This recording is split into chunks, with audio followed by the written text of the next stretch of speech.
व्याख्यामुद्रां करसरसिजैः पुस्तकं शङ्खचक्रे बिभ्रद्भिन्नस्फटिकरुचिरे पुण्डरीके निषण्णः अम्लानश्रीरमृतविशदैरंशभिप्लावयन् मामाविर्भूयादनगमहिमा मानसे वागधीशः नमस्ते प्राणेश प्रणतविभवायावनिमगाः नमः स्वामिन् रामप्रियतमनमन् गुरुगुण नमस्तुभ्यं भीमप्रबलतमकृष्णष्टभगवन् नमः श्रीमन्मध्वप्रदिश सुदर्शन्नो जय जय श्रीगुरुभ्यो नमः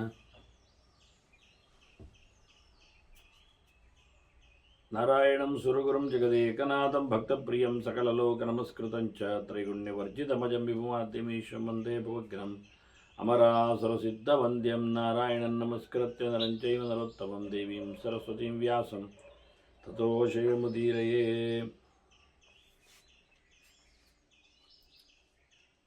ವೇದವ್ಯಾಸರ ಮಹಾಭಾರತದ ಚಿಂತಕರಿಗೆ ವಂದನೆಗಳು. ಶಾಂತಿ ಪರ್ವದ 482ನೆಯ ಪ್ರವಚನ.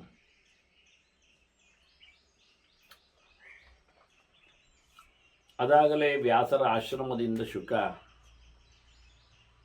ನಾರದರ ಮಾತಿನಂತೆ ಚಿಂತನೆ ನಡೆಸಿ ತೆರಳಿದ್ದಾನೆ.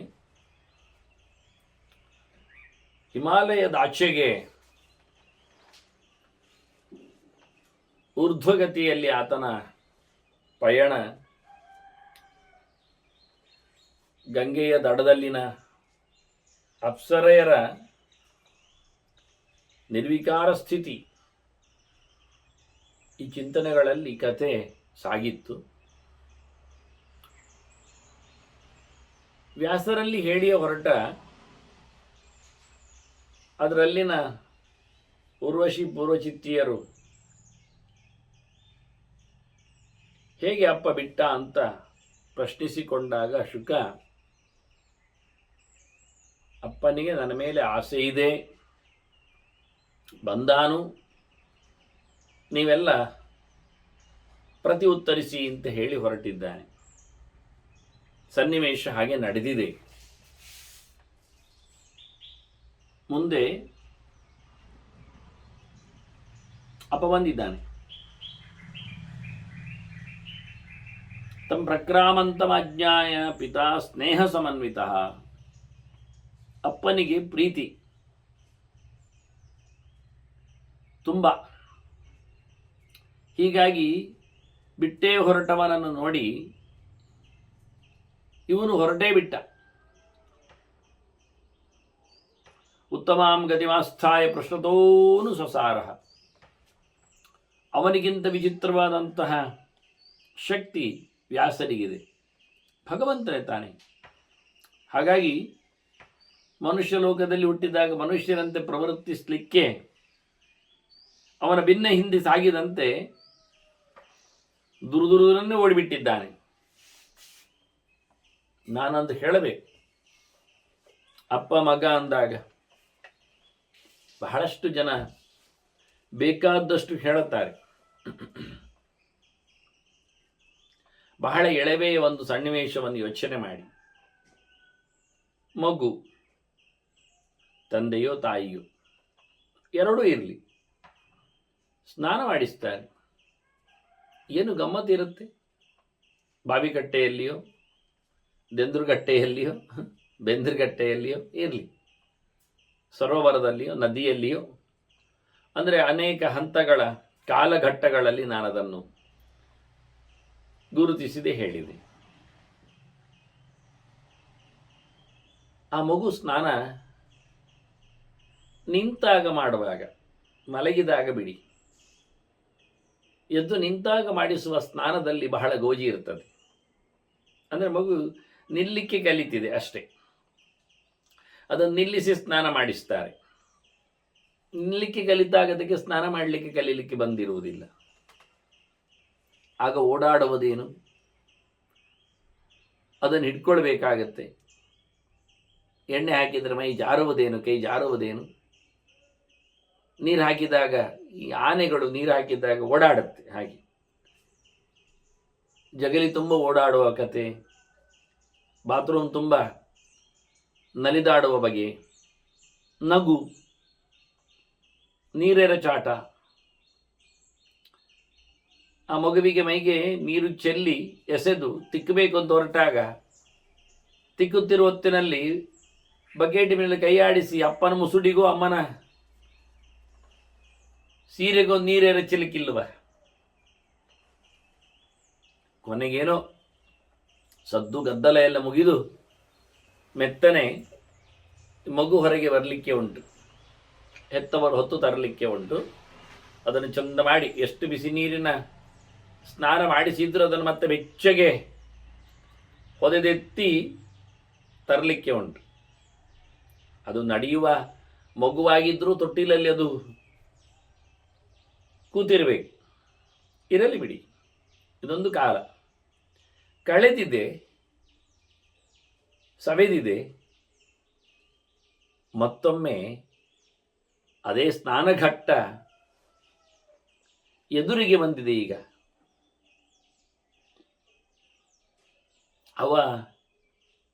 ಅದು ಅವೇ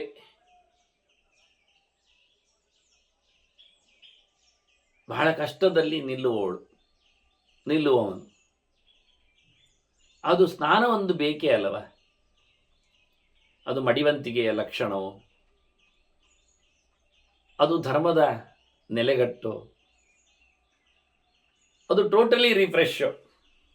ಇರಲಿ, ಈಕೆಯೋ ಈತನೋ ಸೈಲೆಂಟ್ ಆಗಿ ಬಾತ್ರೂಮಿಗೆ ಹೋಗ್ತಾನೆ ಅಥವಾ ಸ್ನಾನಘಟ್ಟಕ್ಕೆ ಹೋಗ್ತಾನೆ, ಜಗಲಿಗೂ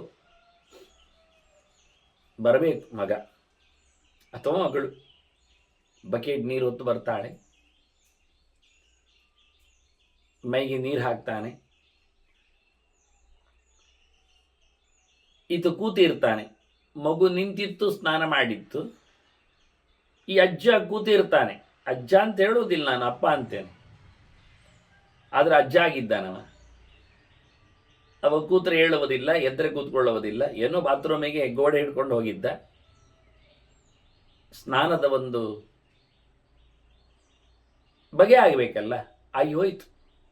ಸೈಲೆಂಟ್ ಅಂದ್ರೆ ಸೈಲೆಂಟ್. ಆ ಎಳವೆಯಲ್ಲಿ ಇಬ್ಬರು ನಗ್ತಾ ಇದ್ದ. ಸ್ನಾನದ ಸೌಂಡ್ಸ್ ಇವತ್ತು ಇಲ್ಲ, ಆದರೆ ಒಂದು ರೀತಿಯ ದೂರದನ್ನ ಕಣ್ಣೋಟ. ಇಂತಹ ಪರಿಸ್ಥಿತಿ ಬಂತೆ ಅಂತ ಹೆತ್ತವ ಎದುರು ನೋಡುವುದಿಲ್ಲ. ಮಗುವು ಈಗ ಮಗುವಲ್ಲ, ಅದು ಬೆಳೆದಿದೆ. ಅದು ಎಲ್ಲಿ ಬಿಸಿಯಾಗುತ್ತೋ, ಎಲ್ಲಿ ನೋವಾಗುತ್ತೋ, ಎಲ್ಲಿ ಮೈಕೈಯಲ್ಲಿ ನೋವುಂಟೋ ಗೊತ್ತಿಲ್ಲದೆ ನಿಧಾನಕ್ಕೆ ನೀರು ಹಾಕುವ ಪರಿಸ್ಥಿತಿ. ಕೊನೆಗೆ ಬಾತ್ತವೆಲ್ಲ ತೆಗೆದು ತಲೆ ಒರೆಸಿ ಬೇಡ ಬೇಡ ಅಂದರೂ ಕೈ ಹಿಡಿದು ಹೊರಗೆ ಸಾಗಿಸ್ತಾನೆ.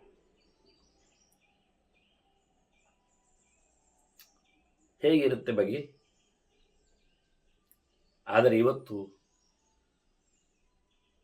ಮಡುಗಟ್ಟಿದ ವಿಶ್ವಾಸ ಇಬ್ಬರಲ್ಲಿದೆ.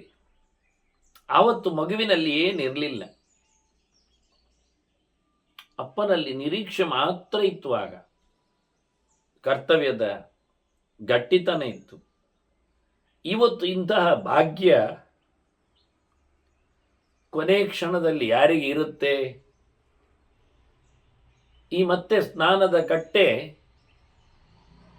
ಇವರೀರುವರಿಂದ ವೈಪರೀತ್ಯದಲ್ಲಿ ಯಾವತ್ತು ಸೇರುತ್ತೆ ಎನ್ನುವುದು ಗೊತ್ತಿಲ್ಲ.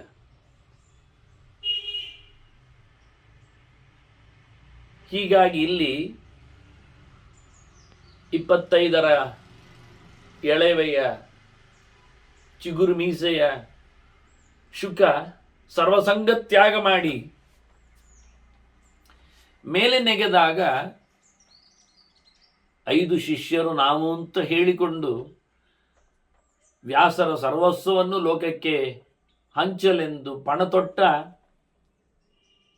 ಮಾತಿನ ಹಿನ್ನೆಲೆಯಲ್ಲಿ ವ್ಯಾಸರು ಗಟ್ಟಿಯಾದಾಗ ಹೊರಟೇ ಹೋದ್ರು ಹುಡುಕ್ಲಿಕ್ಕೆ, ಕರೀಲಿಕ್ಕೆ.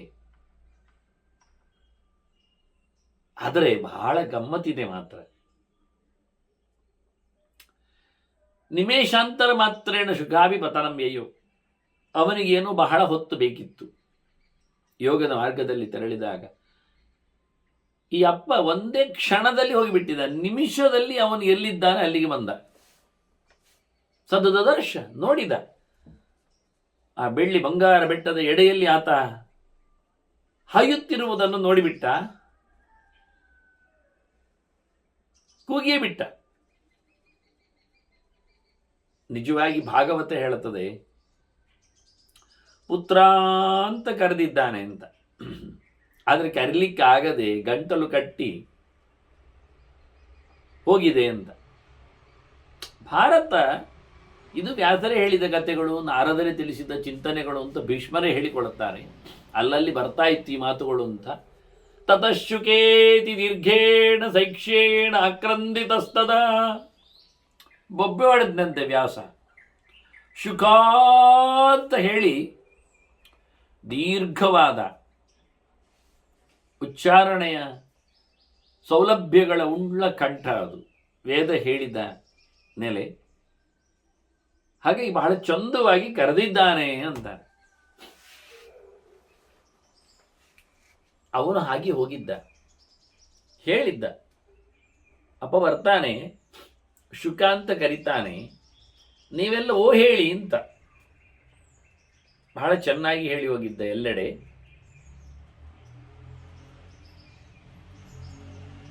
ಆದ್ರೆ ಅಪ್ಪ ಶುಕ ಕರ್ದ್ನ, ಪುತ್ರ ಅಂತ ಕರ್ದ್ನ.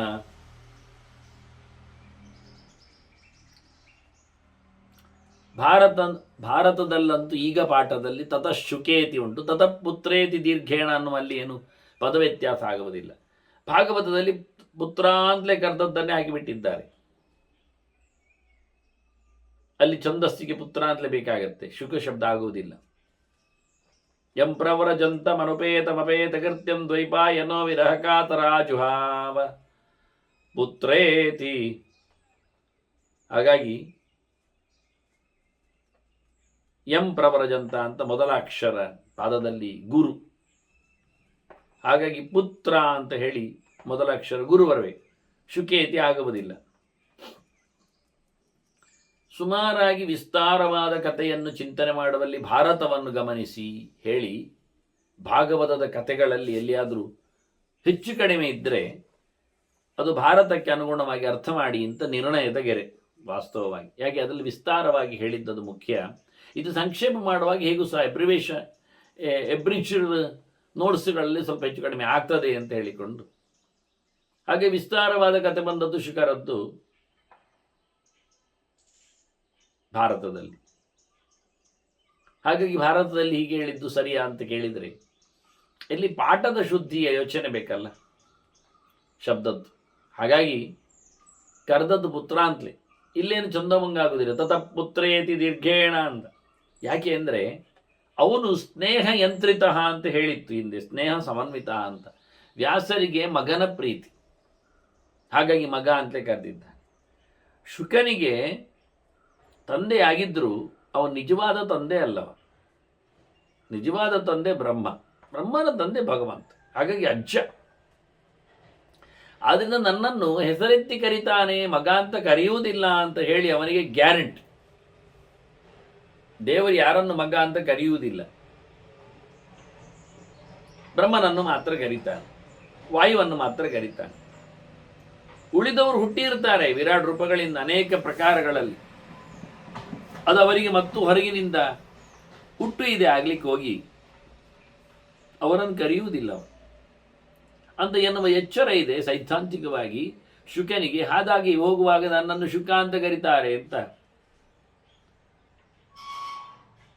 ಪಿತಾಯದ್ಯನುಗಚ್ಚೇನ ಮಾಂ ಕ್ರೋಶಮಾನಃ ಶುಕೇತಿ ವೈ ಹೇಳಿದ್ದ. ಹಾಗೆ ನನ್ನನ್ನಪ್ಪ ಕೂಗಿಕೊಂಡು ಬರ್ತಾನೆ ಶುಕ ಅಂತೇಳಿ. ಅಲ್ಲಿಯೂ ಸಹ ಛಂದಸ್ಸಿಗೆ ಭಂಗ ಆಗುತ್ತದೆ ಪುತ್ರ ಆಗಿದೆ. ಪಿತಾಯದ್ಯನುಗಚ್ಚೇನ ಮಾಂ ಕ್ರೋಶಮಾನಃ ಪುತ್ರೇತಿ ವೈ ಆಗುವುದಿಲ್ಲ, ಕ್ರೋಶಮಾನಶುಕೇತಿ ವೈ ಅಂತ ಅಲ್ಲಿ ಲಘು ಅಕ್ಷರ ಬೇಕು. ಆದ್ದರಿಂದ ಇದು ಕರಾರುವಾಕ್ಕಾಗಿ ಕರೆಕ್ಟಾಗಿ ಇಲ್ಲಿ ಏನಾಗಿದೆ ಅಂದರೆ ಭಾರತದ ಈ ಗೆರೆಗಳಲ್ಲಿ ಹಿಂದೆ ಮುಂದೆ ಶುಕ ಶುಕ ಅಂತ ಹೇಳಲಿಕ್ಕೆ ಹೋಗಿ ಈ ಶ್ಲೋಕವನ್ನು ಸಹ ಶುಕ ಅಂತ ಮಾಡಿಕೊಂಡಿದ್ದಾರೆ. ಇದು ಅಲ್ಲ, ತದ ಪುತ್ರೇತಿ ದೀರ್ಘೇಣ ಶೈಕ್ಷೇಣ ಕ್ರಂದಿತಸ್ತದ ಅಂತ ಪುತ್ರ ಶಬ್ದದಲ್ಲೇ ಕರೆದದ್ದು. ವ್ಯಾಸರು ಕರೆದದ್ದು ಪುತ್ರ ಅಂತ. ಈಗ ನಾವು ಭಾಗವತಕ್ಕೆ ಅನುಗುಣವಾಗಿ ಇದನ್ನು ಪಾಠವನ್ನು ತಿದ್ದಬೇಕು, ಅರ್ಥ ಮಾಡಿಕೊಳ್ಬೇಕು. ತಿದ್ದುವುದು ಪ್ರಶ್ನೆ ಅಲ್ಲ, ಇಲ್ಲಿ ಇಲ್ಲ, ಆ ಪದವೇ ಇದ್ದದ್ದು ವಾಸ್ತವವಾಗಿ. ಇನ್ಯಾವುದೋ ಮ್ಯಾನುಸ್ಕ್ರಿಪ್ಟ್ಗಳಲ್ಲಿ ಹುಡುಕಿ ನಾವು ನೋಡಬೇಕಷ್ಟೇ. ಆದರೆ ಅದನ್ನು ಆಚೀಚಿನ ಇಲ್ಲಿನ ಗೆರೆಗನುಗುಣವಾಗಿ ಶುಕ ಅಂತ ಮಾಡಿಬಿಟ್ಟಿರ್ತಾರೆ. ಅದರ ಸ್ವಾರಸ್ಯ ಇರುವುದು ಅಂದರೆ ನಾನು ಅದಕ್ಕೆ ಹೇಳಿದೆ, ಸೈದ್ಧಾಂತಿಕವಾದ ಸ್ವಾರಸ್ಯ. ಅಪ್ಪ ಮಗನನ್ನು ಮಗ ಅಂತ ಕರೆದ ಸ್ನೇಹ ಯಂತ್ರಿತನಾಗಿ, ಮಗ ಅಪ್ಪನನ್ನು ಸಂಬಂಧದಲ್ಲಿ ನೋಡಿಕೊಳ್ಳದೆ ನನ್ನ ಹೆಸರಲ್ಲಿ ಕರೀತಾನೆ ಅಂತ ಹೇಳಿದ್ದ. ಇದು ಗತ್ತು ಹೌದು ಒಂದು ದೃಷ್ಟಿಯಿಂದ. ಮುಂದಿನ ಹಂತ ನೋಡಿದಾಗ ಗೊತ್ತಾಗುತ್ತೆ ಕಥೆಯಲ್ಲಿ. ಇನ್ನೊಂದು ವಿಷಯ, ಶುಕ ಅಂತ ಕರೆದ್ರೆ ಈ ಮರಮಟ್ಟುಗಳು ಓ ಹೇಳುವುದರಲ್ಲಿ ಅರ್ಥ ಇರ್ತದೆ. ಯಾಕೆಂದ್ರೆ ಅಲ್ಲಿ ಗಿಳಿ ಇರ್ತದೆ. ಇನ್ನೊಂದು ಅರ್ಥ ಶುಕ ಅಂದರೆ ಲೋಕದಲ್ಲಿ ಗಿಳಿ ಅಂತ ಅರ್ಥ ಉಂಟು. ಗಿಳಿ ಎಲ್ಲ ಮರದಲ್ಲಿ ಗುಡ್ಡೆಯಲ್ಲೆಲ್ಲ ಕೂತಿರ್ತದೆ. ಹಾಗಾಗಿ ಅಲ್ಲೆಲ್ಲ ಕಡೆ ಓ ಹೇಳುವುದರಿಂದ ತಪ್ಪು ಕಾಣುವುದಿಲ್ಲ. ಅಪ್ಪ ಯಾರನ್ನು ಕರೆದದ್ದು ಯಾರಿಗೊತ್ತು. ಇದು ಒಂದು ರೀತಿಯ ಅಲಂಕಾರ. ಹಾಗಾಗಿ ಬಹಳ ಚಂದವಾಗಿ ಈ ಸಿಚುವೇಶನ್ ಅನ್ನು ಕ್ಯಾಶ್ ಮಾಡಿಕೊಂಡ ಶುಕ ಹೀಗೆ ಹೇಳಿಬಿಟ್ಟ, ಕರೆದಾಗ ಓ ಹೇಳುವುದರಲ್ಲಿ ನಿಮ್ಮದೇನು ತಪ್ಪಿಲ್ಲ. ಯಾಕೆಂದರೆ ಅವ ಕರೆದದ್ದು ಶುಕನನ್ನು, ಅದು ನೀವಾಗಿರ್ತೀರಿ. ಹೇಳಿಕೊಂಡು ತನ್ನನ್ನು ತಪ್ಪಿಸಿಕೊಳ್ಳಿಕ್ಕೋಸ್ಕರ ಹೀಗೊಂದು ಉಪಾಯ ಮಾಡಿದ. ಆದ್ರಿಂದ ಶುಕನ ಲೆಕ್ಕಾಚಾರದಂತೆ ಅಪ್ಪ ಕರೆಯುವುದು ಶುಕ ಅಂತಲೇ. ಅಪ್ಪ ಒಂದೊಮ್ಮೆ ಮಗ ಅಂತ ಕರೆದ್ರೆ ಇವರೆಲ್ಲ ಓ ಹೇಳುವುದರಲ್ಲಿ ಅರ್ಥ ಇಲ್ಲ ಅಲ್ವಾ. ಅದನ್ನು ಶುಕ ಹೇಳುವುದರಲ್ಲಿ ಏನು ಅರ್ಥ ಇದೆ, ನೀವು ಓ ಹೇಳಿ ಅಂತ. ಅವರಾಗ ಪ್ರಶ್ನಿಸಿಕೊಳ್ಳುತ್ತಾರೆ, ನಾನು ಹೇಗೆ ಓ ಹೇಳುವುದು, ಮಗ ಅಂತ ಕರೆದಾಗ ನಾವು ಮಗವಾ? ಆದ್ರಿಂದ ಅವನಿಗೆ ಮಗ ಅಂತ ಕರೀತಾರೆ ಎನ್ನುವ ಯೋಚನೆ ಇಲ್ಲ, ಶುಕ ಅಂತ ಕರೆಯುವುದೇ ಎನ್ನುವ ಯೋಚನೆ. ಶುಕ ಅಂತ ಕರೆದಾಗ ಗಿಳಿ ಅಂತ ಅರ್ಥಾಂತರ ಮಾಡಿಕೊಂಡು ನೀವೆಲ್ಲ ಓ ಹೇಳಲಿಕ್ಕೆ ಬರ್ತದೆ ಅಂತ ಹೇಳಿಕೊಂಡು ಅವನು ಸಹಜವಾಗಿ ವ್ಯಾವಹಾರಿಕದ ಮುಖದಲ್ಲಿಯೂ ಮತ್ತೆ ತನಗೇನು ಸಂಬಂಧ ಇಲ್ಲ ಕರೆಯುವವನು ಕರಿತಾನೆ ಹೆಸರೆತ್ತಿ. ಹೇಳಿಕೊಳ್ಳುವ ನಿರ್ವ್ಯಾಜವಾದಂತಹ ಒಂದು ನಡೆಯಲ್ಲಿಯೂ ಸಹ ಬಂಧದ ನೆಲೆಯಲ್ಲಿ ನೋಡಿಕೊಳ್ಳದೆ ಪುತ್ರ ಎನ್ನುವುದನ್ನು ಹಾಕಿಕೊಳ್ಳದೆ ಹೆಸರಿನ ನೆಲೆಯಲ್ಲಿ ಮಾತಾಡಿದ. ಇನ್ನೂ ಒಂದು ರಹಸ್ಯ ಅಂದರೆ, ಅಪ್ಪ ಏನು ಕರೀತಾನೆ ಅಂತ ಇವನಿಗೇನು ಗೊತ್ತು? ಅಲ್ಲ, ಅಪ್ಪ ಬರ್ತಾನೆ ಅಂತ ಇವನಿಗೇನು ಗೊತ್ತು ಅಂತ ನೀವು ಕೇಳಬಹುದು. ಆದರೆ ಅಪ್ಪ ಬರ್ತಾನೆ ಎನ್ನುವುದನ್ನು ಉರ್ವಶಿಯರ, ಅಪ್ಸರೆಯರ, ಪುರೋಚಿತ್ತಿಯರ ಮಾತುಕತೆಯಲ್ಲಿ ಕೇಳಿಕೊಂಡ. ಹೇಗಪ್ಪ ಬಿಡ್ತಾನೆ, ಅಷ್ಟು ಮೋಹ ಅವನಲ್ಲಿ, ಪ್ರೀತಿ ಇದೆ ಅಂತ ಹೇಳಿಕೊಳ್ಳುವ ಗೆರೆ ನೋಡಿಕೊಂಡಾಗ ಬಂದಾನು ಅನ್ನುವ ಒಂದು ಆಪ್ಷನ್ ಬರಲಿಕ್ಕೆ ಇಲ್ಲ ಎನ್ನತಕ್ಕಂಥ ಗ್ಯಾರಂಟಿ ಅಲ್ಲ, ಧನಾತ್ಮಕವಾದ ಚಿಂತನೆಗಳು. ಈ ರೀತಿಯಿಂದ ಅವನು ಬರುವುದೋ ಇಲ್ಲವೋ ಎನ್ನುವುದರ ಬಗ್ಗೆ ಗ್ಯಾರಂಟಿ ಮಾಡಿಕೊಳ್ಳದೆ ಬರ್ತಾನೆ. ಬಂದರೆ ಅದೇ ಅಲ್ಲಿ ಹೇಳಿ ಪಿತಾ ಯದ್ಯನುಗಚ್ಚರಿ ಯದಿ ಅಂತಾನೆ. ಆದರೆ ಅಪ್ಪ ಎಲ್ಲೊಂದೊಮ್ಮೆ ಬಂದರೆ ಕರೆದರೆ ಪಿತಾಯದ್ಯನುಗಚ್ಚೇನ ಮಾಂ ಕ್ರೋಶಮಾನಃ ಶುಕೇತಿ ವೈ ತಸ್ಮೈ ತಸ್ಯ ಪ್ರತಿವಚೋ ಧ್ಯೇಯಂ ಸರ್ವೇರೇವ ಸಮಾಹಿತೈ ಅಂತ. ಹೀಗಾಗಿ ಬಂದರೆ ಅಂತಲೇ ಹಾಕೊಂಡಿದ್ದಾನೆ. ಅವನಿಗೆ ಬರುವುದು ಗ್ಯಾರಂಟಿ ಇಲ್ಲ, ಕರೆಯುವುದು ಯಾವನ ಮನೆ ಎನ್ನುವುದು ಗ್ಯಾರಂಟಿ ಇಲ್ಲ. ಈ ಕರಿಬಹುದು ಅಂತ ಯಾಕೆ ಕೇಳಿದರೆ, ಅವನು ವ್ಯಾಸರ ಒಳಗಿನ ರೀಡಿಂಗ್ಸ್ ಮಾಡುವುದಿಲ್ಲ. ಅವನಿಗೆ ಮನೋಭಿಮಾನಿತ್ವ ಉಂಟು, ಎಲ್ಲರೊಳಗೆ ಹೋಗುವ ಯೋಚನೆ ಇದೆ. ಆದರೆ ತಮ್ಮ ಸರ್ವಭೂತ ಹೃದಯ ಹೇಳಿದ್ದನ್ನು ಅದನ್ನು ಉಲ್ಲೇಖ ಮಾಡಿದ್ದು ಇಲ್ಲಿ ಉಲ್ಲೇಖ ಮಾಡುತ್ತಾರೆ. ಆದರೆ ವ್ಯಾಸರೊಳಗೆ ಹೋಗ್ಲಿಕ್ಕೆ ಆಗುವುದಿಲ್ಲ ಅವನಿಗೆ. ಅವರು ಭೌತರಲ್ಲ, ಅವರು ಭಗವಂತ. ಹಾಗಾಗಿ ಭಗವಂತನ ಮನಸ್ಸನ್ನು ಓದುವುದಾಗಲಿ ನಿಯಮನ ಮಾಡುವುದಾಗಲಿ ಆಗುವುದಿಲ್ಲ ಅವನಿಗೆ. ಆದ್ರಿಂದ ಅವನು ನೋಡಿಲ್ಲ ಅದನ್ನು, ಅವನಿಗೆ ಅರ್ಥ ಆಗಲಿಲ್ಲ. ಹೇಗೆ ಗೋವರ್ಧನವನ್ನು, ಪರ್ವತವನ್ನು ಕೃಷ್ಣ ಎತ್ತಿದಾಗ ಮಳೆ ಸುರಿಸಿದ ಇಂದ್ರ, ಅವನಿಗೇನು ಅದನ್ನು ಬೀಳಿಸ್ಲಿಕ್ಕೆ ಆಗಲಿಲ್ಲ, ಸೋಲಿಸ್ಲಿಕ್ಕೆ ಆಗಲಿಲ್ಲ. ಯಾಕೆಂದರೆ ಅವನು ಎಲ್ಲರ ಕೈಯಲ್ಲಿ ಇದ್ದಾನೆ ಹೌದು, ಆದರೆ ಕೃಷ್ಣನ ಕೈಯಲ್ಲಿ ಇಲ್ಲವ.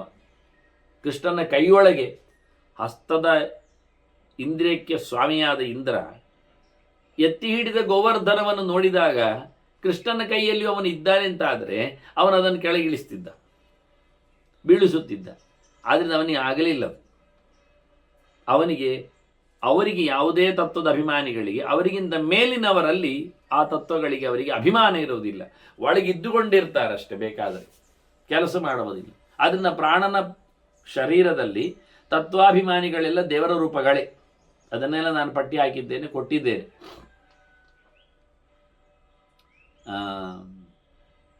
ಪರ್ವ ಸಮೀಕ್ಷೆಯಲ್ಲಿ ಹನುಮ ಜಯಂತಿ ಚಿಂತನೆ ಬಂದಾಗ ಎಲ್ಲ ಯಾರೆಲ್ಲ ಇದ್ದಾರೆ ಪ್ರಾಣನ ದೇಹದಲ್ಲಿ, ಅದರ ತತ್ವಾಭಿಮಾನಿಗಳು ಯಾರು ಕೇಳಿದರೆ ಅದು ಭಗವಂತನದ್ದೇ ರೂಪಗಳು ಎಲ್ಲ ಭಿನ್ನ ಭಿನ್ನವಾದದ್ದು, ಅಲ್ಲಿ ನೇಮಿಸುವವುಗಳು. ಮತ್ತು ಇವರೆಲ್ಲ ಆಶ್ರಯ ಪಡಿಬಾರ್ದು ಅಂತಿಲ್ಲ, ಆಶ್ರಯ ಪಡೆದೇ ಇರ್ತಾರೆ, ಆಧಾರನಾಗಿ ಪ್ರಾಣನೇ ಇರ್ತಾನೆ ಅವರಿಗೆ. ಹಾಗೆ ಇಲ್ಲಿ ರುದ್ರನಿಗೆ, ಶಿವನಿಗೆ, ಶುಕನಿಗೆ ವ್ಯಾಸರ ತಲೆಯೊಳಗೆ ಪ್ರವೇಶ ಇಲ್ಲದೆ ಹೋಗಿ ಅವನು ಕರೆಯುವುದು ಹೇಗೆ ಅಂತ ನಾಲಿಗೆಯ ಕತೆ ಗೊತ್ತಿಲ್ಲ, ಮನಸ್ಸಿನ ಕತೆ ಗೊತ್ತಿಲ್ಲ, ಬರ್ತಾನೆ ಎನ್ನುವುದು ಸರಿಯಾಗಿ ಗೊತ್ತಿಲ್ಲ. ಯಾಕೆ ಕಾಲಿನ ಕಥೆಯೂ ಗೊತ್ತಿಲ್ಲ ಅವನಿಗೆ. ಅದು ಬಹಳ ಚಂದವಾಗಿ ವೇದವ್ಯಾಸರು ಬೆನ್ನ ಹಿಂದೆ ಬಂದಿದ್ದಾರೆ, ಪುತ್ರಾಂತ ಗಂಟಲು ಕಟ್ಟುವಾಗಿ ಕೂಗಿದ್ದಾರೆ, ಕರೆದಿದ್ದಾರೆ. ಸ್ವಯಂ ಪಿತ್ರ ಸ್ವರೇಣ ಉಚ್ಚೈಹಿ ತ್ರಿಲೋಕಾನ್ ಅನುನಾದ್ಯವೈ. ಅವರು ಕೂಗಿದ ಪೆಟ್ಟು ಕೇಳಿದರೆ 3 ಲೋಕಕ್ಕೆ ಕೇಳಬೇಕಂತೆ. ಸೈಲೆಂಟ್ ಆದ ತಾಣದಲ್ಲಿ ಕೂಗಿದ್ದದು, ಮತ್ತೆ ಎತ್ತರದ ತಾಣದಲ್ಲಿ ಕೂಗಿದರೆ ಎಲ್ಲ ಕಡೆ ಕೇಳುತ್ತದೆ. ಹಾಗಾಗಿ ಎಲ್ಲರಿಗೂ ಕೇಳಿಸಿಕೊಂಡಿದೆ. ಮನುಷ್ಯ ಲೋಕಕ್ಕೂ ಕೇಳಿದೆ, ದಾನವ ಪ್ರಪಂಚಕ್ಕೂ ಕೇಳಿದೆ, ದೇವವರ್ಗಕ್ಕೂ ಕೇಳಿದೆ. ಆಗೇನಾಯಿತು? ಕನ್ಫ್ಯೂಸ್ ಆಯ್ತು ಇವನಿಗೀಗ. ಮೊದಲೇ ಹೇಳಿದ್ದಾನೆ ಎಲ್ಲರ ಹತ್ರ ಓ ಹೇಳಲಿಕ್ಕುಂಟು ಅಂತ. ಹಾಗಾಗಿ ಎಂತ ಕರೆದದ್ದು ಅಂತ ಯೋಚನೆ ಮಾಡಿಕೊಳ್ಳದೆ ಓ ಅಂತ ಹೇಳಿಬಿಟ್ಟವ. ಶುಕ ಸರ್ವಗತೋ ಭೂತ್ವ ಸರ್ವಾತ್ಮ ಸರ್ವತೋ ಮುಖ ಪ್ರತ್ಯಭಾಷದ ಧರ್ಮಾತ್ಮ ಓ ಶಬ್ದೇ ನಾನುನಾದಯನ್. ಓ ಕೇಳಿತು. ಯಾಕೆಂದ್ರೆ ಎಲ್ಲ ಒಳ್ಳೆಗಳು ತುಂಬಿಬಿಟ್ಟಿದ್ದಾನಿವ. ಶುಕ ಸರ್ವಗತೋ ಭೂತ್ವ, ಎಲ್ಲೆಡೆ ತುಂಬಿದ, ಸರ್ವಾತ್ಮ ಎಲ್ಲರ ಅಂತರ್ಯಾಮಿಯಾಗಿ ನಿಂತ, ಎಲ್ಲರ ಮನಸ್ಸಿನೊಳಗೆ ಹೊಕ್ಕ, ಸರ್ವತೋಮುಖ ಎಲ್ಲರ ಬಾಯಿಯಾಗಿ ನಿಂತ. ಹಾಗಾಗಿ ಎಲ್ಲ ಕಡೆಯಲ್ಲಿ ಪ್ರತ್ಯಭಾಷದ ಧರ್ಮಾತ್ಮ. ಯಾಕೆ ಉತ್ತರ ಕೊಡಬೇಕು? ಅವನು ಧರ್ಮಾತ್ಮನಾದ್ರಿಂದ ಅಪ್ಪ ಕರೆದಾಗವೋ ಹೇಳಬೇಕು ಎನ್ನುವುದು ನಿಯಮ ಮಕ್ಕಳದ್ದು. ಹಾಗಾಗಿ ಓ ಹೇಳಿದ. ಓ ಎನ್ನುವುದು ಅಷ್ಟೇ ಶಬ್ದ ಎಲ್ಲ ಕಡೆ ಕಂಡಿತು. ಬಹಳ ಗಮ್ಮತ್ತು ಅಂದರೆ ಹಾಗೆ. ಇವನಿಗೆ ಪುತ್ರ ಅಂತ ಕರೆದದ್ದು ಇವ ಮಾತ್ರ ಹೇಳಬೇಕಿತ್ತು. ಆದರೆ ಮೊದಲೇ ತೀರ್ಮಾನ ಮಾಡಿದ್ದರಂತೆ ವರ್ಕ್ ಆಗಿ ಹೋಯಿತು. ಶುಕ ಅಂತ ಕರಿತಾನೆ, ನಾನು ಎಲ್ಲರೆಡೆಯಲ್ಲೂ ಒಳಗೆ ನಿಂತು ಹೇಳಿಬಿಡ್ತೇನೆ ಅಂತ ಹೇಳಿ ಪಂಚಭೂತಗಳಿಗಿಂತ ವಿಲಕ್ಷಣನಾದ ಮಗಬೇಕು ಅಂತ ತಪಸ್ಸು ಮಾಡಿದ್ದು ತಾನೆ ಹಿಂದೆ ವ್ಯಾಸ. ಹಾಗಾಗಿ ಅಹಂಕಾರ ತತ್ವದಿಂದ, ತಾಮಸವಾದ ತತ್ವದಿಂದ ಸೃಷ್ಟಿಗೊಂಡದ್ದು ಪಂಚಭೂತಗಳು ತಾನೆ ಶಿವನಿಂದ. ಹಾಗಾಗಿ ಪಂಚಭೂತಗಳ ವಿಶೇಷ ಪವರ್ ಉಳ್ಳವನು ಬಂದಿದ್ದಾನೆ ಅಂತ ಹಿಂದೆ ನಾವು ನೋಡಿದ್ದೇವೆ ಇವನನ್ನು. ಆದ್ದರಿಂದ ಎಲ್ಲರೊಳಗೆ ಹೋಗಿಬಿಟ್ಟಿದ್ದಾನೆ. ಪ್ರತ್ಯಾರತ್ ಜಗತ್ಸರ್ವ ಮುಚ್ಚೈಹಿ ಸ್ಥಾವರ ಜಂಗಮಂ. ಮರಮಟ್ಟುಗಳು, ಗಿರಿಗುಡ್ಡೆಗಳು, ಪ್ರಾಣಿ ಪಕ್ಷಿಗಳು ಎಲ್ಲವೂ ಸಹ ಉತ್ತರ ಕೊಡ್ತಾ ಇದೆ. ಓ ಓ ಓ ಹೇಳಿಕೊಂಡು. ಚೆನ್ನಾಗಿದೆ ಇದು. ವಾಸ್ತವವಾದ ವಿಷಯ ಏನು ಅಂತ ಇಲ್ಲಿ ಒಂದು ಸೈನ್ಸ್ ಹೇಳ್ತಾರೆ. ತತಃಪ್ರಭೃತಿ ಜಾತ್ಯಾಪಿ ಶಬ್ದಾನುಚ್ಚಾರಿತಾನ್ ಪೃಥಕ್ ಗಿರಿಗಕ್ವರ ಪೃಷ್ಟೇಶು ವ್ಯಾಹರಂತಿ ಶುಕಂ ಪ್ರತಿ. ಬಹಳ ಚೆನ್ನಾಗಿ ಆಗಿದೆ. ಇವ ಗಟ್ಟಿ ಕೂಗಿದ್ದರಿಂದ ವ್ಯಾಸರು ಗುಡ್ಡೆಯ ತುದಿಯಲ್ಲಿ ಕೂಗಲಿಕ್ಕೆ ಹೋಗಿ ಸುತ್ತಮುತ್ತಲು ಬೆಟ್ಟಗಳೆಲ್ಲ ಅನುರಣಿಸಿದವು, ಸದ್ದನ್ನು ಹೊರಗೆ ತಂದುಕೊಟ್ಟವು. ಅದು ಗುಹೆಯೊಳಗೆ ಎಲ್ಲ ಶಬ್ದ ಹೋಗಿ ಬಂದರೆ ಅದು ಮತ್ತಷ್ಟು ಜೋರಾಗಿ ಓ ಓ ಓ ಕೇಳ್ತದೆ, ವಿಚಿತ್ರವಾಗಿ ಕೇಳ್ತದೆ. ನಮ್ಮ ಬಾಯಿಯಲ್ಲಿ ಸಹ ಓ ಎನ್ನುವುದು ವಿಚಿತ್ರ ಕೇಳಲಿಕ್ಕೆ ಕಾರಣ ಒಂದು ರೀತಿಯಿಂದ ಆಕಾಶ ಅಲ್ಲಿ ಕ್ರಿಯೇಟ್ ಆಗ್ತದೆ. ಬಾಯಿ ತೆರೆದಾಗ ಆಕಾಶ ಒಂದು ಸಣ್ಣದು ಬೇರೆ ಆಗಿಬಿಡ್ತದೆ. ಹೊರಗಿನ ಆಕಾಶಕ್ಕಿಂತ ವಿಪರೀತವಾದ ಮಗದೊಂದು ಆಕಾಶ ಬಾಯಿಯಲ್ಲಿ ಕ್ರಿಯೇಟ್ ಆಗ್ತದೆ. ಆಗ ಗಾಳಿಯ ಒತ್ತಡಗಳು ಒಮ್ಮೆ ನುಗ್ಗಿ ಹೊರಗೆ ಹೋಗ್ತವೆ. ಅದರ ಒಟ್ಟಿಗೆ ಸದ್ದುಗಳು ಬಂದಾಗ ಬಹಳ ಚಂದವಾಗಿ ಬಾಯಿಯ ಒಳಗಿನ ಗೋಡೆಗಳಿಗೆ ಬಡ್ಕೊಳ್ತದೆ. ಒಂದು ದೃಷ್ಟಿಯಿಂದ ಸಣ್ಣ ಒಂದು ಗುಹೆ ಆಗಿ ಕಾಣ್ತದೆ ಬಾಯಿ ಅಂದರೆ. ಅದು ನಿಮಗೆ ಮಾತಾಡುವಾಗ ಎಲ್ಲ ಗೊತ್ತಾಗದಿದ್ರು ಕೆಲವರಿಗೆ ತಿನ್ನುವಾಗ ಗೊತ್ತಾಗ್ತದೆ. ಮತ್ತು ಕೆಲವರು ಮಾವಿನ ಹಣ್ಣು ತಿನ್ನುವಾಗ ಕೊರಂಟು ಸಮೇತ ತಿಂತಾರಲ್ಲ, ಆಗ ದೊಡ್ಡ ದೊಡ್ಡ ಬಾಯಿ ಆಗಿರ್ತದೆ. ಹಾಗೆ ಗುಹೆಯ ಉಪಾಧಿಯಲ್ಲಿ ಇರತಕ್ಕಂಥ ಬಾಯಿಯೊಳಗೆ ಸದ್ದು, ಅದು ಓಕಾರ ಬಂದಾಗ ಸಹಜವಾಗಿಯೇ ಬಾಯಿ ಗೋಲಾಕಾರಕ್ಕೆ ತಿರುಗಿಕೊಳ್ಳುತ್ತದೆ. ಆಗ ಗೋಡೆಯನ್ನು ನಿರ್ಮಾಣ ಮಾಡ್ತದೆ. ಆಗ ಸದ್ದು ಮೇಲಕ್ಕೆ ಕೆಳಕ್ಕೆ ಬಡಿತದೆ. ಆದ್ದರಿಂದ ಸ್ವಲ್ಪ ಸ್ಟ್ರಾಂಗ್ ಆಗಿ, ಮೆತ್ತಗೆ ಇಲ್ಲದೆ ಗಡುಸಾಗಿ ಸದ್ದು ಹೊರಗೆ ಹಾರ್ತದೆ. ಇದು ಕ್ರಮ. ಹಾಗೆ ಆಯಿತು. ಅಲ್ಲಿ ವೇದವ್ಯಾಸರಷ್ಟು ಜೋರಾಗಿ ಕೂಗಿದ್ದರಿಂದ, ಒಂದು ರಿದಮಿಟ್ಟುಕೊಂಡು ಕೂಗಿದ್ದರಿಂದ ಅದೆಲ್ಲೆಡೆ ತರಂಗಾತ್ಮಕವಾಗಿ ಹಬ್ಬಿಬಿಟ್ಟು ಅಲ್ಲಿರತಕ್ಕಂಥ ಗೋಡೆ, ಮರ, ಗುಹೆ ಎಲ್ಲ ಹೊಡೆಯಲ್ಪಟ್ಟು ಅದಕ್ಕೆ ಪ್ರತಿಧ್ವನಿಯನ್ನು ಸೃಷ್ಟಿ ಮಾಡಿತ್ತು. ಇದು ಒಂದು ತಂತ್ರವೇ. ಆದ್ದರಿಂದ ಉಳಿದವುಗಳು ಹೇಳಬೇಕು ಅಂತಲ್ಲ, ಉಳಿದವುಗಳಿಂದ ಸದ್ದು ಹೊರಗೆ ಬಂತು ಈಗ ಆಟೋಮೆಟಿಕಲಿ. ಇದೇನೇ ಆಯಿತು ಅಂದರೆ ಒಂದಕ್ಕೊಂದು ಹೊಡ್ಕೊಂಡು ಸುಮಾರು ಸೃಷ್ಟಿಯಾಯಿತು. ಆದ್ದರಿಂದ ಎಲ್ಲರೂ ಅಂತ ಹೇಳಿದದಕ್ಕೋಸ್ಕರ ಸುತ್ತಮುತ್ತಲು ಎಲ್ಲ ಕಡೆಯಿಂದಲೂ ಪ್ರತಿಧ್ವನಿಗಳ ಸೃಷ್ಟಿಯಾಗಲಿ ಶುರುವಾಯಿತು. ಅದು ಒಂದಕ್ಕೊಂದು ಹೊಡ್ಕೊಂಡು ಮತ್ತು ಮುಂದುವರಿಯಿತು.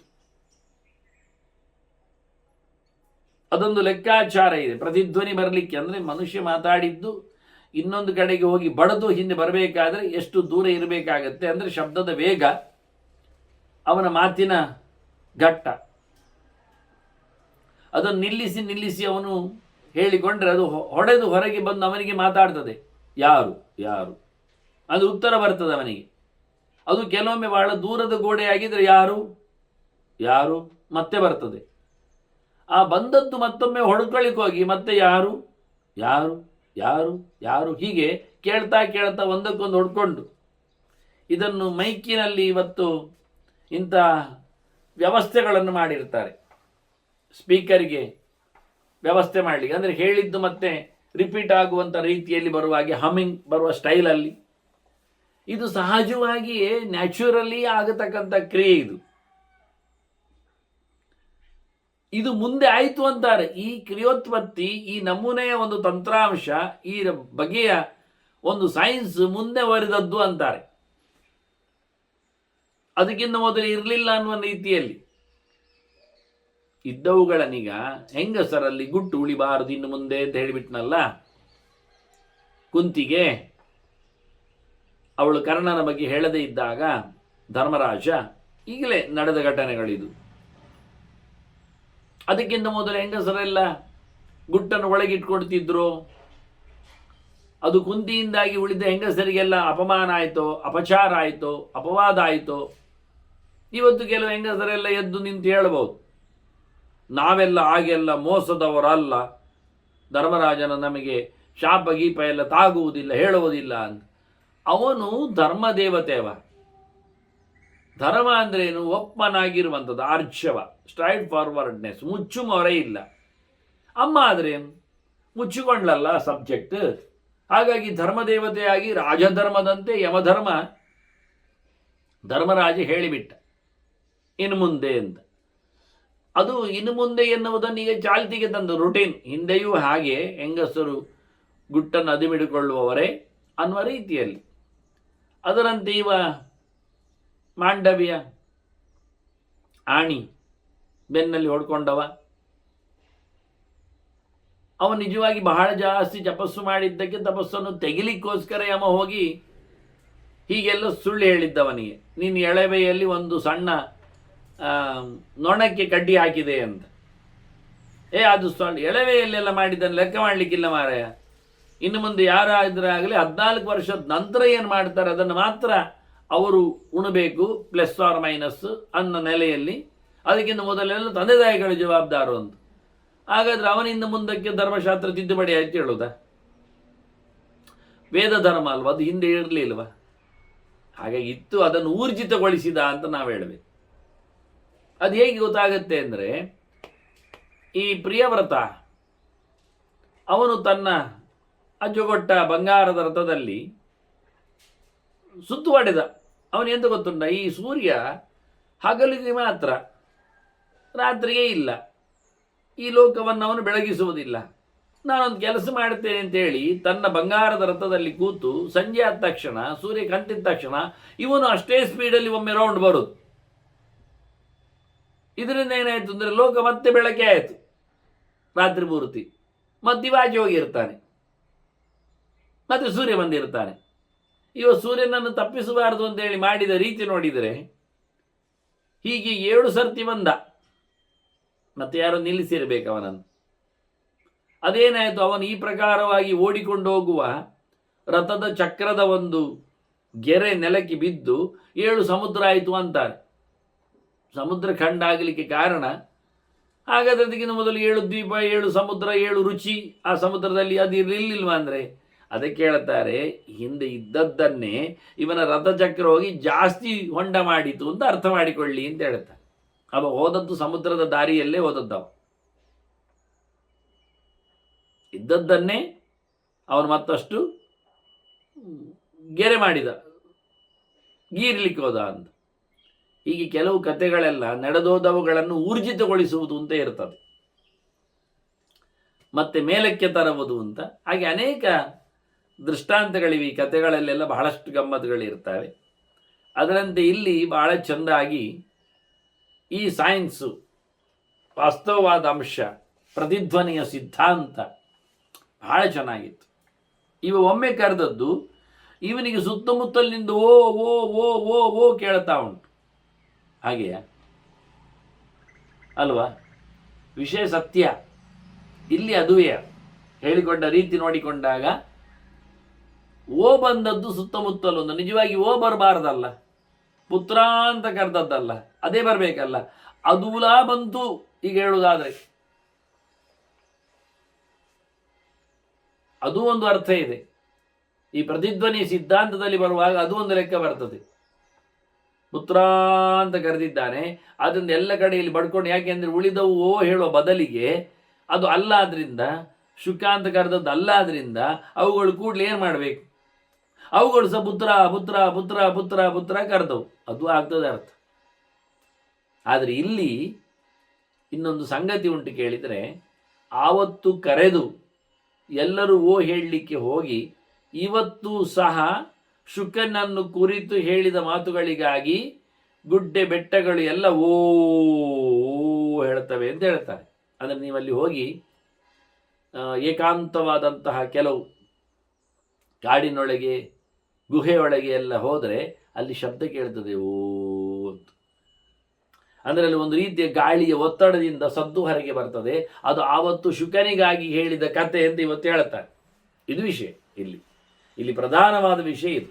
ತತ ಪ್ರಭೃತಿಚ ಅದ್ಯಾಪಿ, ಅಂದಿನಿಂದ ಇವತ್ತು ಸಹ ಶಬ್ದಾನುಚ್ಚಾರಿತಾನ್ನ ಪೃಥಕ್, ಅವುಗಳೆಲ್ಲ ಬೇರೆ ಬೇರೆ ರೀತಿಯಿಂದ ಶಬ್ದವನ್ನು ಹೇಳಿದ್ದರಿಂದ ಗಿರಿಗಕ್ವರ ಪೃಷ್ಠೇಶು ವ್ಯಾಹರಂತಿ ಶುಕಂ ಪ್ರತಿ, ಇವತ್ತು ಶುಕನಿಗೋಸ್ಕರ ಇವೆಲ್ಲ ಓ ಓ ಓ ಹೇಳ್ತಾ ಉಂಟು ಅನ್ನುವುದನ್ನು, ಅಂದರೆ ಅಲ್ಲೆಲ್ಲ ಒಂದು ರೀತಿಯ ಸೌಂಡ್ ಬರ್ತದೆ. ಎಕೋ ಸೌಂಡ್ ಇದ್ದಾಗೆ, ಅದು ಕಾಲಿದ್ದ, ಅದು ಗಾಳಿಯೇ ಬೀಸುವ ಸೌಂಡ್ ಅಂತೆಲ್ಲ ಹೇಳುತ್ತಾರೆ. ಆದರೆ ನಮಗೆ ಅಲ್ಲಾಡುವುದು ಕಾಣುವುದಿಲ್ಲ ಗಾಳಿಯಿಂದ. ಹಾಗಾಗಿ ಒಂದು ರೀತಿ ಅವ್ಯಕ್ತವಾದಂತಹ ಒಂದು ಸೌಂಡ್ ಅಲ್ಲಿ ಬರ್ತದೆ. ಅದು ಆವತ್ತಿನ ಕತೆ ಅಂತ. ಸಮುದ್ರ ಅಲ್ಲಾಡುವುದಿಲ್ವ? ಅಲ್ಲಾಡ್ತದೆ. ಅದಕ್ಕೆ ಕಾರಣ ಎಂಥದ್ದು? ಕಾರಣ ಗೊತ್ತಿಲ್ಲ ಅಷ್ಟೇ. ಅದು ತುಳುಕ್ತದೆ, ಮತ್ತೆ ಹೊರಗೆ ಹಾರ್ತದೆ, ಮತ್ತೆ ಒಳಗೆ ಸೇರ್ತದೆ, ಮತ್ತೆ ತುಳುಕ್ತದೆ ಅಂತ ಇಷ್ಟೇ ಹೇಳುವುದು. ಅದು ಕೆಲವೊಮ್ಮೆ ಜಾಸ್ತಿ ತುಳುಕುವುದು ಯಾಕೆ? ಅಬ್ಬರ, ಇಳಿತ, ಉಬ್ಬರ ಎಲ್ಲ ಉಂಟಲ್ಲ, ಅದಕ್ಕೊಂದು ಕಾರಣ ಹೇಳ್ತಾರೆ. ಈ ಸಮುದ್ರ ಮಥನ ಆದಾಗ ಬೆಟ್ಟ ಮಂದರ ಜಾರಿ ಹೋದಾಗ ಎತ್ತಿ ಹಿಡಿಯಲು ಬಂದ ಕೂರ್ಮ ಮತ್ತೆ ಎಲ್ಲದರ ಮೇಲೆ ನಿಂತು ಮಥನ ಮತ್ತೆ ಶುರು ಮಾಡಿದ್ದಾರೆ. ಆಗ ಅದಕ್ಕೆ ಕೂರ್ಮಕ್ಕೆ ಬೆನ್ನಿನ ಮೇಲೆ ಇದ್ದ ಮಥನ, ಅದನ್ನು ಅವರು ಕಡಿಯುವಾಗ ಅದಕ್ಕೆ ಭಾರಿ ಖುಷಿಯಾಗಿತ್ತಂತೆ. ತಿಕ್ಕಿದ ಹಾಗೆ, ಬೆನ್ನು ತಿಕ್ಕಿದ ಹಾಗೆ ಕಂಡಿತಂತೆ, ಅದಕ್ಕೆ ಬೆನ್ನು ಪೂಸಿದ ಹಾಗೆ ಆಯ್ತಂತೆ. ಹಾಗಾಗಿ ಕೂರ್ಮ ಅಲ್ಲಿಗೆ ಗಮ್ಮತ್ನಲ್ಲಿ ಗಡದ್ದು ನಿದ್ದೆ ಮಾಡಿದಾಗ ಉಸಿರು ಜೋರಾಗುವುದು ಸಹಜ. ಆ ಉಸಿರಿನ ಪೆಟ್ಟಿನಲ್ಲಿ ನೀರುಗಳು ರಪಕ್ಕ ರಪಕ್ಕ ಅಲ್ಲಾಡ್ಲಿಕ್ಕೆ ಶುರುವಾದವು. ಹೀಗೆ ಅಲ್ಲಾಡ್ಲಿಕ್ಕೆ ಶುರುವಾದದ್ದು ಇವತ್ತು ನಿಲ್ಲಿಲ್ಲ ಅಂತೇಳಿ ನಾದ್ಯಾಪಿ ವಿಶ್ರಾಮ್ಯತಿ ಯಾತಾಯಾತ ಪತಂತ್ರಿದ ಜಲನಿಧೇ ಅಂತ. ಹೌದಾ? ಹಾಗೆ ಅದು ಹೌದು, ಆನಂತರ ಅದು ಹೌದು. ಹೀಗೆ ಕಾರಣಗಳನ್ನು ನಾವು ವಿಶೇಷವಾಗಿ ಮತ್ತೊಮ್ಮೆ ಹುಡುಕ್ಲಿಕ್ಕೆ ಬರ್ತದೆ ಅಂತ ಹೇಳೋ ಮೂಲಕ ಇಲ್ಲಿಯೂ ಸಹ ಬೆಟ್ಟಗುಡ್ಡಗಳಲ್ಲಿ ಎಲ್ಲ ಒಂದು ರೀತಿಯ ಸೌಂಡ್ ಏನು ಹೊರಗೆ ಬರ್ತದೆ, ಅದು ಆವತ್ತು ನಡೆದ ಶುಕನ ಗಲಾಟೆ, ಶುಕನ ಕತೆ, ಶುಕನ ಭರಾಟೆ ಅಂತ ಹೇಳಿಕೊಂಡು ಒಂದು ಕಾರಣವನ್ನು ಹಾಕಿಬಿಡುತ್ತಾರೆ, ತೋರಿಸಿಕೊಡುತ್ತಾರೆ. ಮರದಲ್ಲಿ ಮೇಣ ಬರುವುದಿಲ್ವ? ಬರ್ತದೆ. ಅದು ಮತ್ತೆ ವೃತ್ರಾಸುರನ ಸಂಹಾರದಲ್ಲಿ ಬಂದಿರತಕ್ಕ ದೋಷದ ಕತೆ ಅಂತೆಲ್ಲ ಹೇಳಿಕ್ ಹೋದ್ರೆ ಅದಕ್ಕಿಂತ ಮೊದಲು ಬರಲಿಲ್ವ? ಅದಕ್ಕಿಂತ ಮೊದಲು ಕಡಿದಾದ ಮರ ಮತ್ತೆ ಬೆಳೀತಾ ಇರಲಿಲ್ವ? ಮತ್ತೆ ಅದಕ್ಕೆ ಚಿಗುರುವ ಕಥೆಯನ್ನು ಹೇಳಿಕೊಟ್ರ ಅವರಿಗೆ ಗುಣ ದೋಷ ಲಕ್ಷಣ ಅಂತೆಲ್ಲ ಹೀಗೆ. ಹಾಗಾಗಿ ಇದು ಚಕ್ರವತ್ ಪರಿವರ್ತೇ ಇರುವ ಅಂತ ಹೇಳಿಕೊಂಡು ಮತ್ತೆ ಮತ್ತೆ ಆಗ್ತಾ ಇರುವುದರಿಂದ ಈ ಕಥೆಗಳನ್ನೆಲ್ಲ ನಾವು ಕೇಳ್ತಾ ಮತ್ತದನ್ನು ಹೊರಗೆ ತರುವ ಲೆಕ್ಕಾಚಾರವನ್ನು ನೋಡ್ತಾ ಸಂತೋಷ ಪಡಬೇಕು. ಶುಕ ಎದುರು ಬರಲಿಲ್ಲ, ಮಾತ್ರ ಕರೆದ್ರು ಸಹ ಈ ಕಥೆಯಂತೆ ಅಂತರ್ಹಿತಃ ಪ್ರಭಾವಂ ಸ್ವಂ ದರ್ಶಯಿತ್ವ ಶುಕಸ್ತದ ಅವಿತ್ತುಕೊಂಡೇ ತನ್ನ ಪ್ರಭಾವವನ್ನು ಲೋಕಕ್ಕೆ ತೋರಿಸ್ತಾ ಹೋಗಿಯೇ ಬಿಟ್ಟ. ಅವ ಎದುರು ಬರಲಿಲ್ಲ. ವ್ಯಾಸರು ನೋಡಿ ಮತ್ತೆ ಹೋಗಲಿಲ್ಲ. ಅವರು ಕಂಡಾಯ್ತು, ಕರೆದಾಯ್ತು, ಮತ್ತವನ ಇಷ್ಟ ಅಂತ ನೋಡಿ ಅಲ್ಲಿವರೆಗೆ ಕರೆಯುವ ಕತೆ ಮಾಡಬೇಕು. ನಾನು ಕರೆಯದೇ ಇದ್ರೆ ಯೋಗ್ಯನಾದ ಮಗನವೇ ಬೆನ್ನ ಹಿಂದೆ ಅಪ್ಪಂದಿರು ಹೋಗುವುದಿಲ್ಲ, ಆಗಬಾರದು ಎನ್ನುವುದಾಗಿ ಬಿಡ್ತದೆ. ಆದ್ದರಿಂದ ಕರೆಯುವ ಮೂಲಕ ಒಬ್ಬ ಒಳ್ಳೆಯ ಅಧ್ಯಾತ್ಮದ ಹುಡುಗರ ಬೆನ್ನ ಹಿಂದೆ ಅಪ್ಪ ಇದ್ದಾನೆ ಅಂತ ಅರ್ಥ ಆಗ್ತದೆ. ಕರೆದು ಹಿಂದೆ ತರಿಸಿ ಮತ್ತೆ ಪುನಃ ಊರಿನ ರುಚಿಯನ್ನು ತೋರಿಸ್ತೇನೆ ಕೂತ್ರೆ ಮತ್ತೆ ಅವನನ್ನು ಹಾಳು ಮಾಡಿದ ಹಾಗೆ. ಅದನ್ನು ಅಪ್ಪನೇ ಅವನ ಅಧ್ಯಾತ್ಮಗತಿಯನ್ನು ತಡೆದ ಅಂತ ಆಗಬಾರ್ದು. ಅದರಿಂದ ಫೋರ್ಸ್ ಮಾಡಲಿಕ್ಕಿಲ್ಲ, ಬೆನ್ನಿಂದ ಹೋಗದೇ ಇರಲಿಕ್ಕಿಲ್ಲ. ಕರೆಯುವುದೇನು ತಪ್ಪಲ್ಲ, ಆದರೆ ಅವನನ್ನು ಎಳೆದು ಹಾಕಿ ಬಂಧನದಲ್ಲಿ ಇಡುವುದು ಪೂರ ತಪ್ಪಾದ್ರಿಂದ ವ್ಯಾಸರು ಎಷ್ಟು ಬೇಕೋ ಅಷ್ಟೇ ಕತೆ ತೋರಿಸಿ ಮತ್ತು ಮುಂದೋಗಲಿಲ್ಲ. ಅವರು ನಿಶಸಾದ ಗಿರಿ ಮಧ್ಯೆ ಪುತ್ರಮೇಮಾನು ಚಿಂತಯನ್ ಯೋಚನೆ ಮಾಡ್ತಾ ಅಲ್ಲೇ ಕೂತ್ರಂತೆ ಮಗ. ನೋಡಿ ಇಲ್ಲಿ ಶುಕನನ್ನಲ್ಲ, ಪುತ್ರನನ್ನು. ಅವರು ಲೋಕದಂತೆ ನರೇಶು ಜಾತ ನರವತ್ ಪ್ರವೃತ್ತಿ, ಮನುಷ್ಯರಾಗಿ ಬಂದಾಗ ಮನುಷ್ಯ ರೋಗದಂತೆ ಕತೆ ಮಾಡ್ಬೇಕು ಹೇಳಿ ಅವರು ಪುತ್ರ ಅಂತಲೇ ಕರೆದು. ಅವರು ಮೊಮ್ಮಗ ಅಂತ ಕರೀಲಿಲ್ಲ, ಶುಕ ಅಂತ ಕರೀಲಿಲ್ಲ. ಅವರು ಕ್ಲೀನ್ ಶುದ್ಧ ನಾಟಕ ಮಾಡಿದ್ದಾರೆ. ಆಗ ಅಪ್ಸರೆಯರೆಲ್ಲ ಅಲ್ಲಿದ್ರಲ್ಲ, ಶುಕ ಹೋಗುವಾಗ ನಿರ್ವಿಕಾರರಾಗಿ ಬಟ್ಟೆ ಇಲ್ಲದವರಾಗಿ ಅವರು ಇವನ ಶೂನ್ಯಾಕಾರವನ್ನು ನೋಡಿ ಏನೂ ವ್ಯತ್ಯಾಸ ಆಗಲಿಲ್ಲ ಅಂತ ಹೇಳಿದ್ರಲ್ಲ ಕಥೆಯಲ್ಲಿ. ಹೀಗೆ ವ್ಯಾಸರನ್ನು ನೋಡಿ ಏನು ಮಾಡಿದ್ದಾರೆ ಅವರು? ಅಸಾಧ್ಯ ತಮರ್ಷಿಂ ಸರ್ವಾಹ ಸಂಭ್ರಾಂತಾ ಗತತೇಜಸಃ ಜಲೆ ನಿಲಿಲ್ಯರೇ ಕಾಶ್ಚಿತ್ ಕಾಶ್ಚಿತ್ ಗುಲ್ಮಾನ್ ಪ್ರಭೇದಿದೆ ವಸನಾನ್ಯದದುಕ್ಕಾಶ್ಚಿತ್ ತನ್ ದೃಷ್ಟ ಮುನಿಸತ್ತಮ. ವ್ಯಾಸರನ್ನು ನೋಡಿದ್ದೇ ತಡ ಅದೇ ಟೈಮಲ್ಲಿ. ಆಗ ತಾನೇ ಕ್ಷಣಾರ್ಧದಲ್ಲಿ ಶುಕ ಪಾಸ್ ಆದತ್ತು. ಶುಕನನ್ನು ನೋಡ್ತಾ ಏನು ಸಹ ವಿಕಾರಗೊಳ್ಳದೆ ಅಪ್ಸರೆಯರು ಹಾಗೇ ಮೀತಾ ಇದ್ರು ಮೈ ಬಿಟ್ಟುಕೊಂಡು. ಈಗ ಅಲ್ಲಿ ಮಗ ಅಂತ ಕರೆದು ಬರುವಾಗ ಅಪ್ಪನನ್ನು ನೋಡಿ, ವ್ಯಾಸರನ್ನು ನೋಡಿ, ಅದು ಮುದುಕ ವ್ಯಾಸರು, ಮತ್ತೆ ಅದು ಭಯಂಕರ ದೊಡ್ಡ ಜನ, ಮುನಿ ಸತ್ತಮ, ಅತ್ಯಂತ ಶ್ರೇಷ್ಠರಾಗಿರತಕ್ಕ ಋಷಿಗಳು. ಅವರನ್ನು ನೋಡಿ ಹೆಂಗಸರಿಗೆಲ್ಲ ಗಡಿಬಿಡಿ ಆಯಿತು, ನಾಚಿಕೆ ಆಯಿತು, ಹೇಸಿಗೆ ಆಯಿತು. ಹಾಗಾದ್ರೆ ಕೂಡಲೇ ಆ ಋಷಿಯನ್ನು ನೋಡಿದ ತಕ್ಷಣ ಸ್ವರ ಕೇಳಿಯೇ ಅವರಿಗೆ ಸಂಭ್ರಾಂತ, ಎಂತ ಮಾಡುವುದೊಂದು ಗೊತ್ತಾಗದೆ ಕೆಲವರೆಲ್ಲ ನೀರೊಳಗೆ ಬುಳುಕ ಹೋಗಿಬಿಟ್ರು, ಮೈ ಕಾಣೋದಿಲ್ಲಲ್ಲ. ಇನ್ನು ಕೆಲವರೆಲ್ಲ ಮೇಲಕ್ಕೆ ಬಂದಾಗಿದ್ದರಿಂದ ಮತ್ತೆ ಹಾರುವುದೆಲ್ಲಿಗೆ ನೀರಿಗೆ ಹೇಳಿ ಅಲ್ಲಿಯ ಮರಗಿಡಗಳ ಎಡೆಯಲ್ಲಿ ಎಲ್ಲ ಸೇರಿಕೊಂಡ್ರಂತೆ, ಕಾಣದೇ ಇದ್ರೆ ಸರಿ ಆಯಿತು ಅಂತ. ಮತ್ತೆ ಕೆಲವರಿಗೆ ಪಕ್ಕನೆ ಬಟ್ಟೆಗಳು ಸಿಕ್ಕಿದವು, ಅವರು ಬಟ್ಟೆಗಳನ್ನು ಸುತ್ತಿಕೊಂಡ್ರು ಬೇಕಾದಲ್ಲಿ. ಹೀಗೆ ವ್ಯಾಸರನ್ನು ನೋಡಿದಾಗ ಅವರಿಗೆ ಹೇಸಿಗೆ ಆಯಿತು, ಮನಸ್ವಿಕಾರ ಆಯಿತು. ಋಷಿಗಳಾದರೂ ದೊಡ್ಡವರಾದರೂ ಮುನಿ ಸತ್ತಮರಾದರೂ ಅವರಲ್ಲಿ ಸತ್ತಮ ಶುದ್ಧತೆ ಉಂಟು. ಉತ್ತಮವಾದ ಸತ್ವ ಅವರಲ್ಲಿದೆ. ರಾಜಸವಾದ ತಾಮಸವಾದ ಕಾಮ ಕೋಪ ಯಾವುದೂ ಇಲ್ಲ. ಹಾಗಿದ್ದರೂ ಇವರಿಗೆ ಆಗಲಿಲ್ಲ. ವ್ಯಾಸರು ನೋಡಿದ್ರು, ಇದನ್ನು ಗಮನಿಸಿದ್ರು. ಅವರಿಗೆ ಬಹಳ ಚಂದವಾದ ಅರ್ಥ ಆಯಿತು. ತಾಂ ಮುಕ್ತತಾಂ ತು ವಿಜ್ಞಾಯ ಮುನಿ ಪುತ್ರಸ್ಯ ವೈ ತದಾ ಸಕ್ತತಾಂ ಆತ್ಮನಶ್ಚೈವ ಪ್ರೀತೋಭೂತ್ ಪ್ರೇರಿತಶ್ಚ. ವ್ಯಾಸರಿಗೆ ಒಂಥರ ಮುಜುಗರ ಆಯ್ತಂತೆ. ಎಲ್ಲ ಇದೇ ನಮಗೆ ಸಾಕು ಪರೀಕ್ಷೆ ಅಂದ್ರಂತೆ. ಮೀತಾ ಇದ್ದ ಹೆಂಗಸರು ಯುವಕನಾದ ಚೆಲುವನಾದ ಮಗ ಈಗ ಆ ದಾರಿಯಲ್ಲೇ ಹೋಗಿಬಿಟ್ಟ. ಎಷ್ಟು ಶುದ್ಧನಾಗಿದ್ದಾನೆ ಕೇಳಿದರೆ ಅವನನ್ನು ಕಂಡವರಿಗೂ ಏನಾಗುವುದಿಲ್ಲ. ಹಾಗೆ ಮನ್ಮಥನ ಅಪ್ಪವ, ಅಷ್ಟು ಚೆಲುವ ಯುವಕ, ಅಧ್ಯಾತ್ಮದ ತೇಜಸ್ಸು. ಅಂಥವನನ್ನು ಅಪ್ಸರೆಯರು ಕಂಡು ಸಹ ಏನೂ ಆಗಲಿಲ್ಲ ಅವರಿಗೆ ವಿಕಾರ. ಯಾವುದೇ ರೀತಿಯಲ್ಲಿ ಆದರೂ ಆಸೆಯಾಗಲಿ, ನಾಚಿಕೆಯಾಗಲಿ, ಅಥವಾ ಉತ್ಸಾಹ ಆಗಲಿ, ಏನೂ ಆಗಲಿ. ಖಾಲಿ ಏನೂ ಇಲ್ಲದನ್ನು ನೋಡಿದಾಗೆ ನೋಡಿಬಿಟ್ಟಿದ್ದಾರೆ. ಅದೇ ಕ್ಷಣದಲ್ಲಿ ಅಪ್ಪ ಬಂದಾಗ, ಮಗ ಅಂತ ಕರೆದಾಗ ಇವರಿಗೆ ಏನೇನೇನೋ ಆಯಿತು. ಯಾಕೆ ಎಂದರೆ ಇವರು ಮಗ ಅಂತ ಕರೆದಿದ್ದಾರೆ. ಅವನಲ್ಲಿನ ವಿರಕ್ತಿ, ಇವರಲ್ಲಿನ ಆಸಕ್ತಿ ಈ ಸಿಚುವೇಶನ್ನೇ ಚೇಂಜ್ ಮಾಡ್ತದೆ. ಅವನು ಅಪ್ಪನನ್ನು ಬಿಟ್ಟೋಗಿದ್ದಾನೆ, ಇವ ಮಗನನ್ನು ಕೂಗ್ತಾ ಇದ್ದಾನೆ. ನಿಜವಾಗಿ ಯಾರನ್ನು ಬಿಡಬೇಕು, ಯಾರನ್ನು ಕೂಗಬೇಕು? ನಿಜವಾಗಿ ಅಪ್ಪ ಮುಗಿದೋಯ್ತಲ್ಲ ಮಗ, ಹಾಗಾಗಿ ಮತ್ತೆ ಅವನು ವಾನಪ್ರಸ್ಥಕ್ಕೆ ಹೋಗ್ಬೇಕು, ಹಂಗು ಕಳ್ಕೊಳ್ಬೇಕು, ನಂಟು ಚೂಟ್ಬೇಕು. ಇಲ್ಲಿ ಏನಾಗಿದೆ ಅಂದರೆ ಮಗ ಅಪ್ಪನನ್ನು ಬಿಟ್ಟು ಹೋಗ್ತಾ ಇದ್ದಾನೆ. ಅದೆಲ್ಲ ಇವತ್ತು ಹಾಗೆ ಅಲ್ವಾ, ವೃದ್ಧಾಶ್ರಮ ಎಲ್ಲ ಬರುವುದು ಅದೇ ರೀತಿಯಲ್ಲಿ. ಇಲ್ಲಿ ಮಗನಲ್ಲಿನ ವಿರಕ್ತಿ, ಅಪ್ಪನಲ್ಲಿನ ಆಸಕ್ತಿ, ಇದು ಎರಡಕ್ಕೆ ಅಪ್ಸರೆಯರು ಪರೀಕ್ಷಕರಾಗಿ ನಿಂತರು. ಅಪ್ಸರೆಯರ ವ್ಯವಸ್ಥೆಯನ್ನು ನೋಡಿಯೇ ಮಗ ಯಾರು ಅಪ್ಪ ಯಾರು ಗೊತ್ತಾಗ್ತದೆ. ಮಗನಿಗೆ ಎಷ್ಟು ಮಾರ್ಕು, ಅಪ್ಪನಿಗೆ ಎಷ್ಟು ಮಾರ್ಕು ಅಂತ. ಖಾಲಿ ಇಷ್ಟರಲ್ಲಿ ನಾನೊಂದು ಕತೆ ಹಿಂದೆ ಕೇಳಿದ್ದೆ. ಅದು ಜರ್ಮನಿಯಲ್ಲಿ ಇರಬೇಕು. ಆಗ ಯುದ್ಧದ ಕಾಲ, ಎರಡನೇ ಯುದ್ಧದ ಕಾಲ ಇರಬೇಕು.